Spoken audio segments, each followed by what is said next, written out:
Hey, it's Tom and Mike from Take Time to Travel. Venice is an incredibly beautiful city known for its picturesque canals, but it also has some incredible food too. Today, we're going to take you on a food tour through Venice and show you some of the city's best restaurants, as well as its gorgeous patios, and of course, some tasty Italian desserts. So without further ado, we'll start with a Venetian restaurant called L'Osteria di Santa Marina, which was recommended by our gondolier as well as the Michelin guide. We got a table on their patio and started with some complimentary extra long breadsticks, as well as a bottle of acqua panna water, which came with these cool looking Murano glasses. We also ordered a couple of Perche beers to drink, which tasted great. Then, they brought us each a complimentary amuse-bouche, which tasted wonderful,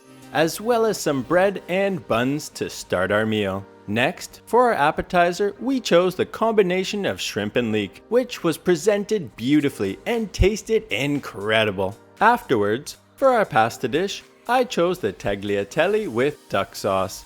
And Tom had the homemade tortelli stuffed with burrata, red shrimp, and pistachio. Both were delicious. For our main dish, we shared the mixed fried fish, which was lightly battered and was big enough for both of us. The mixed fried fish was cooked perfectly and tasted great. Overall, we had a lovely meal at L'Osteria di Santa Marina, and we can see why it's highly recommended. Next, we'll head over to the quieter neighborhood of Cannareggio. We're going to have a delightful canal-side lunch at this restaurant here called Oficina Ormesini. Inside this quaint eatery, the interior features stone walls and a wooden beam ceiling, as well as a glass showcase full of mouth-watering tapas to choose from. They all look so delicious that we couldn't decide what to get. To begin our canal side meal, we both got an Aperol Spritz, which were the best we've had.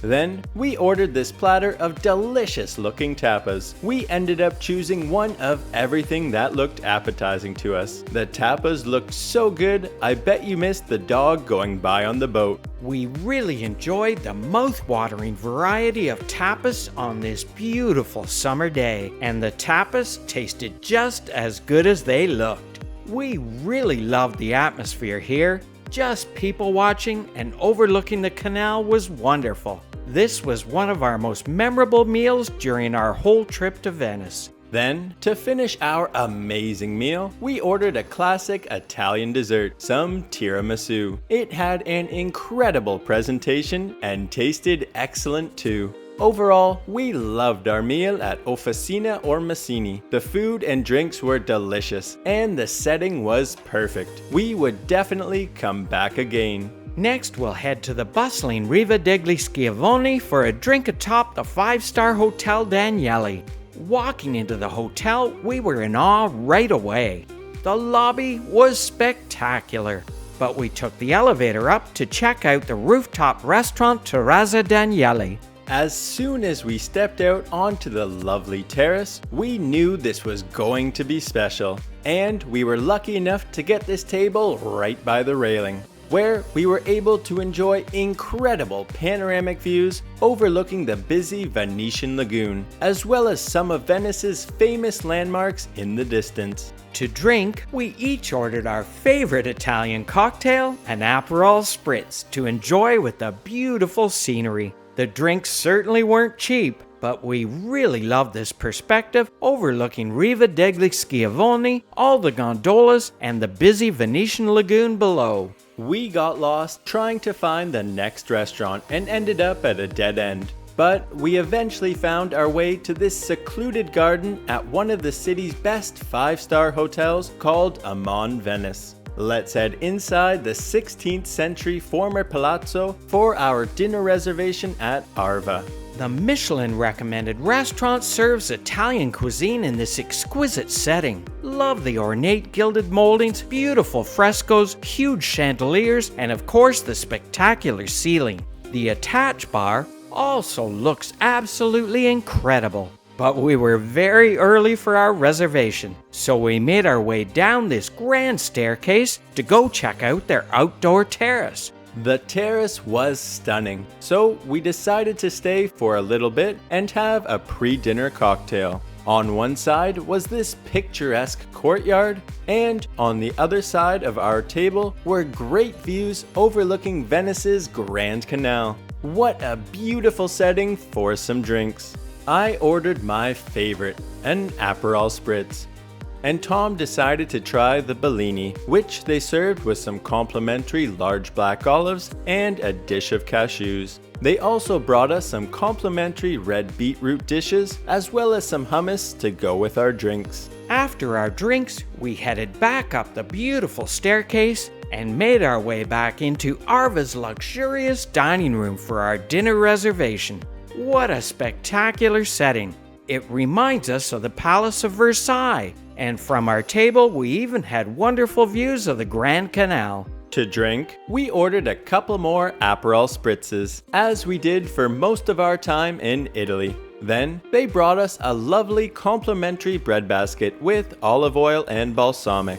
As an appetizer, we enjoyed the tuna tartare with some mustard ice cream on top. And for our pasta dish, I chose the spider crab ravioli, which came with a tarragon and ginger sauce that the waiter delicately poured around the ravioli. Tom had the tagliatelle with beef and pork ragu, as well as some Vizina cheese on top. For our main dishes, I decided to have the lobster with summer salad, which was tender and delicious. And Tom got the flat iron chicken with potatoes and lemon, which was a much bigger portion than my lobster. The chicken was super juicy and tasted great, just like everything else at Arva. Overall, we loved our meal. The food as well as the service was excellent, but our favorite part was the exceptional setting. Next, we'll show you a more budget-friendly option near the Rialto Bridge on Ruga dei Oresi. It's a popular sandwich shop located just behind these bustling souvenir stalls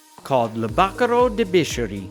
Let's head inside the quaint eatery and grab some lunch. You won't find any seating inside, but it does have delicious food. First, we had a look at their sandwich menu hanging on the wall. Then we checked out their showcase full of mouth-watering tapas and placed our order. After they made our sandwiches, we walked over to the Grand Canal to enjoy our delicious food. We ordered a variety of tapas, and I also got the Vasari sandwich with prosciutto, rucola mozzarella, and truffles. Tom got the Brunelleschi sandwich with roast chicken, mayo, lettuce, tomatoes, and mushrooms. Everything was amazing. Next, we'll head over to San Marco's luxury shopping street called Calle Larga 22 Marzo to show you another one of our favorite restaurants in Venice. Towards the end of the walking street is Restaurant La Caravella, which also has a bar with some seating out front. But we're going to head over to the Italian restaurant's back terrace, which is just through this lovely passageway with a wooden beam ceiling. This secluded patio features lots of greenery and has distinctive yellow tablecloths. If you want to eat here, make sure to have a reservation or come early. We started with some Aperol Spritzes, which is getting to be a habit in Venice. Then they brought out a complimentary bread basket. Shortly after that, they also brought us a complimentary amuse-bouche of mackerel fish, which we really enjoyed. For our appetizer, we both shared the seared scallops with dry martini oyster infusion and clams. Scallops are my favorite, and these were cooked to perfection and tasted wonderful. Then, for our pasta dish, I ordered the fresh double egg yolk tagliolini with scampi, black summer truffle, and cream of pecorino di fassa cheese. And Tom had the rigatoni of selected Italian grains with rabbit ragu, green beans, Parmesan cheese, and balsamic vinegar of Modena. My pasta dish was absolutely incredible, and Tom really loved his too. For my main course, I chose the eggplant classic parmigiana with mozzarella mousse and basil sauce, and Tom decided on the croaker slice with cream of potatoes, bisque sauce, hazelnuts, and sautéed chicory. We loved our meal at Restaurant La Caravella. The food, service, and atmosphere were excellent, which made for a special evening. The next restaurant is also in the beautiful San Marco neighborhood. It's the Michelin-recommended eatery called Bistrot de Venise, which serves updated traditional Venetian dishes and has a lovely side terrace. To begin, we ordered their natural water, which came in one of these handcrafted Murano glass bottles. Then we were served a complimentary plate of assorted breads with olive oil. And just to change it up a bit, we decided on a couple of their Bistrot de Venise spritzes, which came with a nice garnish. Next, they brought both of us a complimentary marinated salmon amuse-bouche, which had a lovely presentation. For our starter, we shared the amberjack tartare with seaweed pesto, sweet and sour radishes, and crispy flax chips, which they split into 2 portions for us, both of which looked and tasted phenomenal. Then it was time for the pasta dish. I had the cannelloni alla torcellana, which was house cannelloni au gratin stuffed with crustaceans, fish, and mollusks, bisque, and sautéed vegetable brunoise. And Tom got the ravioli de herbe, which was handmade ravioli stuffed with sweet cheese, smoked ricotta cheese, herbs, and raw sugar wafer. The cannelloni tasted absolutely divine. I still think about it. Tom's was excellent as well. After that, we shared the ombrina in sapor de fior de persico, which is a croaker fish fillet in an almond crust, with saffron fish stock, macerated peach, white peach coulis, and basil.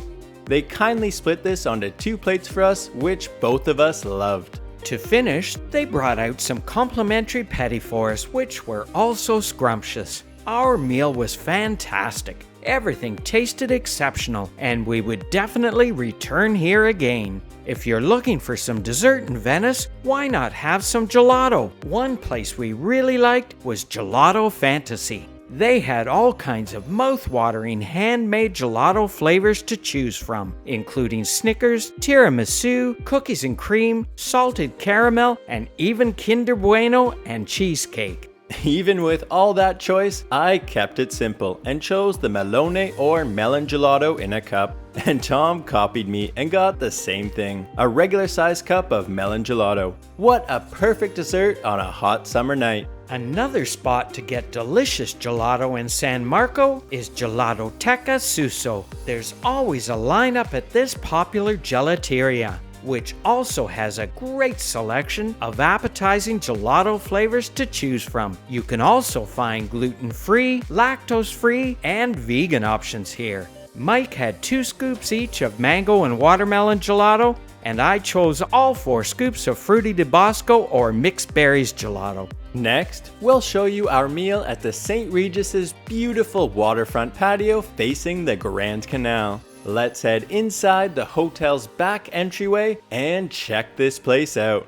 We passed by this bright and spacious seating area, and then we headed outside to the St. Regis's stunning back patio called Gio's Restaurant and Terrace, where we were able to get this prime table right beside the canal. We made a reservation and came early as usual to ensure that we got a good spot to enjoy these phenomenal views overlooking Venice's largest canal called the Grand Canal. Across the water, we could see the Basilica di Santa Maria della Salute, as well as lots of boats and gondolas passing by. For drinks, we changed it up and each ordered a Peroni Nastro Azzurro beer, which hit the spot nicely. What a perfect place to enjoy a beer on this hot and sunny summer day in Venice. Then, to start our meal, we shared the burrata from Andrea with whole wheat bread panzanella, cherry tomato concasse, and capers. After that, for our main course, I chose the Fassona beef burger cooked medium with bacon, Asiago cheese, and caramelized onions, accompanied by a side of sweet potato fries. Tom ordered the red and black quinoa bowl with crunchy vegetables, chickpeas cream, and mint. Even though it wasn't cheap, I loved my burger. It was probably the juiciest I've ever had. In Canada, you can't choose how your burger is cooked, so I found this one especially delicious. Overall, we had a great experience at the St. Regis's Gio's Restaurant and Terrace. All our food was tasty, but the best part was definitely this phenomenal view overlooking the Grand Canal. The next place is back over in the quieter Cannareggio neighborhood. It's called Osteria alla Frasca and serves delicious Italian cuisine on this picturesque little patio. We got a table on the side of their busy terrace, and I'm sure you could have guessed, we started with a couple of Aperol spritzes, which were only €5 each. Then for our appetizer, we shared the burrata with prosciutto and cherry tomatoes. Afterwards, for our pasta dishes, I chose the tagliatelle e frutti di mare with an assortment of seafood including mussels and clams. Tom had the gnocchi, which came with prawns and zucchini. My seafood tagliatelle was delicious, and Tom also really enjoyed his gnocchi. Next, we shared the seared tuna steak, which came with some arugula as well as some grilled vegetables. We really enjoyed our meal at Osteria alla Frasca. Everything was tasty, but now we're going to take a short boat ride over to the beautiful island of Murano, where you'll find an amazing Venetian restaurant called Osteria al Duomo, where we had an exceptional lunch. Inside, there's a lovely wooden beam ceiling as well as a little bit of seating, but you'll want to make sure to go to the restaurant's beautiful back terrace, which has mature trees, lots of greenery, as well as many umbrellas to shade you from the hot sun. Make sure to come here early like we did if you want to get a table out here. For drinks, I chose the Rossini cocktail, and Tom had a pina colada for something a little different. We also got some complimentary bread with some olive oil and some incredible balsamic vinaigrette. Then, for our starters, I got this huge portion of prosciutto and melon, which was exceptional. And Tom had the mouth-watering caprese di bufala, which was also wonderful. By the time we had finished our huge and tasty appetizers, the terrace had really started to get busy. It's a good thing that we had an early reservation to ensure that we got a seat on the patio before the crowds arrived. Next, our pasta dish was the tagliolini with seafood and vegetables, which we shared and tasted delicious. Even though we were pretty full, we still had the main course to eat. I had the massive Milan cutlet with a side order of fries, and Tom went for a healthier option, the chicken breast with grilled vegetables.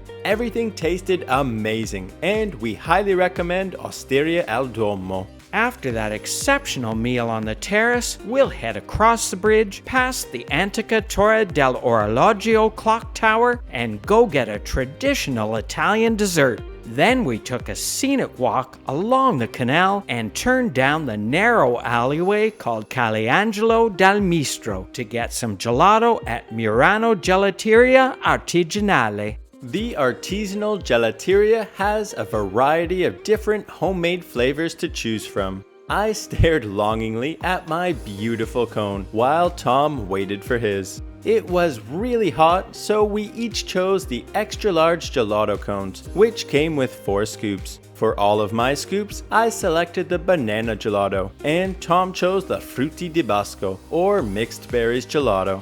Well, we showed you some of Venice's best restaurants during our food tour, and hopefully we gave you some good ideas on where to eat during your trip to Venice. If we did, we'd really appreciate it if you'd like, subscribe, and hit the bell for notifications on our future videos. It would really help our channel to grow. And remember, take time to travel. Catch you on the next one.